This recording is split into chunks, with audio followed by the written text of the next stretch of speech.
Climate change is happening, as we know. Local authorities have a key role in this transition and must be leaders in climate action and will be pivotal in promoting and encouraging climate action with the many citizens we serve. As you may be aware, the elected members of Meath County Council declared a climate and biodiversity emergency in July 2019. Already climate change is the greatest challenge humanity has ever faced. We use fossil fuels to get us where we are today. There's probably nothing around us that doesn't have fossil fuels in it in some way. Probably most of us use fossil fuels to get here. We have to get off fossil fuels. Every local authority in every sector had to produce a climate action plan by the 30th of September last year. So we were actually the first local authority in the country to provide training to elected members, so that's something we're quite proud of. Congratulations, you guys are the first people to actually be trained under the Meath Climate Academy, so I suppose that's a great achievement, and it's great to see such huge numbers here today as well. But that language also is very much the same as the language we talk about our politics. So what can we do? What can our one vote do?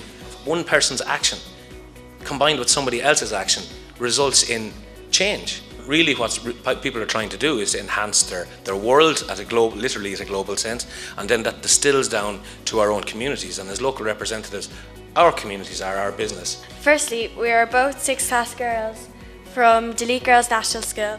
So we call this book Where Are You Mammy? And it tells the story of the devastating effects of climate change through the eyes of a koala. Our website is www.whereareyoumammy.ie. 10% of the profits of this book are being divided between the Irish Wildlife Trust to support animals and climate action at home and the Bushfire Foundation. A million species will be threatened with extinction by 2050 on our current trajectories.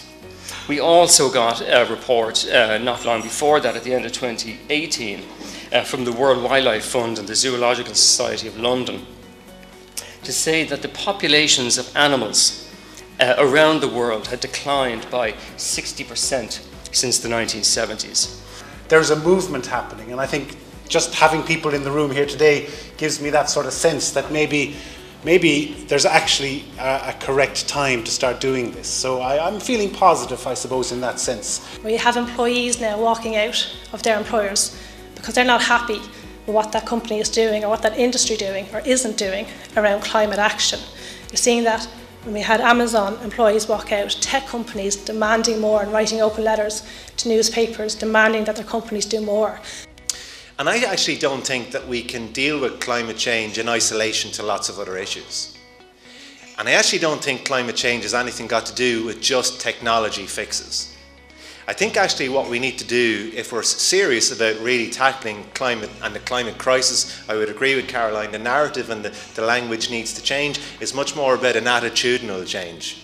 The climate denier, and denial, it's not a river in Egypt, and we have groups of climate deniers at the moment, and I was looking at an American website over the last few days called Science Alert, and they actually grouped deniers into various groups, maybe crisis deniers who say there isn't a crisis, political deniers, looking even at some of the large fossil fuel companies spending huge amounts of money lobbying. So I was 7, so 1985, right, 1985. I'm seeing an example of the level of gallivanting a family would have done. My father came home from his holiday in London. That's what happened. My father went on holidays on behalf of the rest of the family. Like that's sustainability. And even then he was visiting the sister in London. That was holidays back then. And our approach, and my approach in general, is what I would call a flexitarian approach. So we're not going to be dictatorial here. I'm not going to say to everybody, you need to be vegan, you need to do this, you need to do that. We're all in a different situation. We all have our own lives to lead, but there are things that we can all do, small changes. So it's moving us all a little bit further down the sustainability curve, from Donald Trump with his Burger King and his private jet to Greta Thunberg. We're all somewhere along that scale. I thought today was very positive. They had some fantastic speakers, really good speakers. It was very informative. I learned a lot of stuff.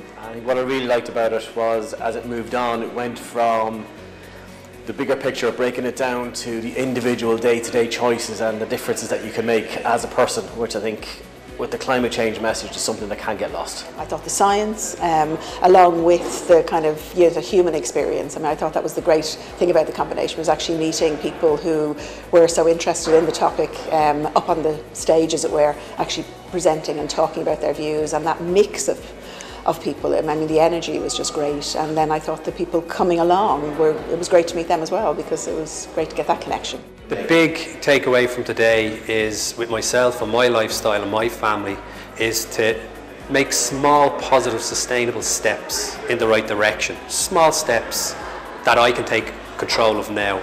And I suppose to actually embrace the leadership programme through Meath County Council and try to get the message out there to others to influence.